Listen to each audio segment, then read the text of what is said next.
Welcome to Burlap Teachers. Enjoy the video. You start by making the DualSense Edge safe. Power it down and remove cables, then put on an ESD strap so you don't fry components. Once done, flip the controller and remove the visible screws with the correct T5/T6 driver. Keep screws organized by location.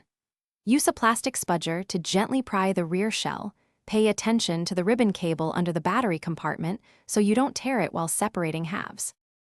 Now that you have the shell open, disconnect the battery and any ribbon cables to avoid shorts. Locate the specific module causing issues, unscrew its bracket, and carefully lift the unit straight up. Note connector tabs and any foam pads. Once removed, place the new module in identical orientation, align the connector pins, and press until it seats firmly.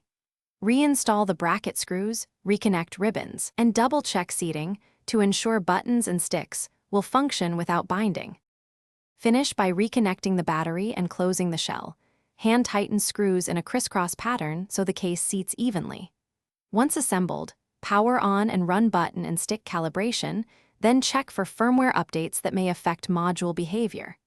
If the controller still misbehaves, power down and reseat all ribbon connectors, verify screws didn't short a trace, and inspect solder joints under the module.